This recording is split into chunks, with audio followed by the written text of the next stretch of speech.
ndofunga kuona kwamune matoita ikoko kwatokupai chimiro chekuti DZ yakamira sei. Mugwagwa tiri tega shumba. Tiri kufamba tega. Tiri kuenda kunyanga tiri muHarare. Mashure medu munongone motokari 1. Tiri kuenda kunyanga tiri muHarare. Mashure medu mune motokari 1. Akana kunana nyanga ka. Tiri kuenda kunyanga ka. Pakaipa.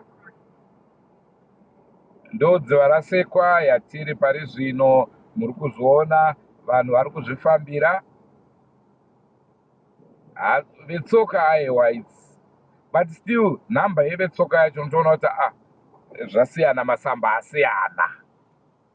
Vari kungofambawo zvavo asi vashoma nevatinosiziva hwandu hwavo mumugwagwa iwo uno watiri. Kana muchiziva kadziva rasekwa, chikoro chataakuenda chinonzi chii naisho? Primary school. Panhamburiko. Ndakadzidza muno mukaini. Oh yes. Ndakadzidza BZ. Aiwa mungambotadza kuziva nzvimbo yamakaendera kuchikoro. Kumotokari kumashure kwedu ndofunga muri kungoona 1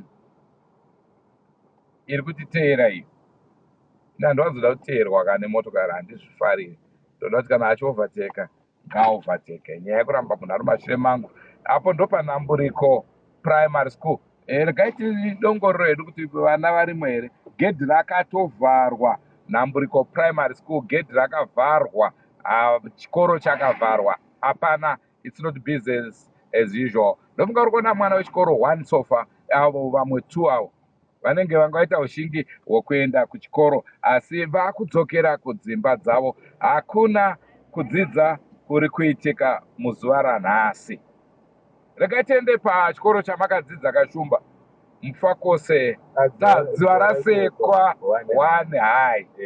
Makambodzidza kamufakose 1 futi handiti? Mwina hedhava vamuridzo. Ndovimba vamuridzo vaunzwa muridzo wavo kwavari havachisikwa kuti mufakose 1 hai.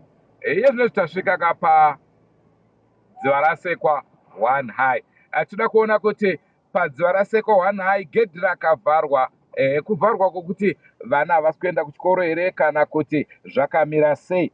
Vana vechikoro tiri kuona kugedhi kune va 4-5 vakatomira. Vagadhi anenge ari kuvaudza kuti guys, hamusi kuziva zviri kuitika munyika here, dzokerai kumba. Mira wangu gabako hanzi tucha netumabhuku, tucha netumota twako. Uri kuenda kupi kusina mabasa? Ibasa ripi raunoshanda risingabhadhari? Mira kumba kwako. Ndozvaitaura gabako. Badinja ndofarira chinhu wani bari. Hanzi mumvee. Endai munotenga mumvee. Tinonzwa kuti unobatsira. Tinonzwa kuti unobatsira palebusiness apo. Ameno ikoko. Tataura chiri chirungu kakuti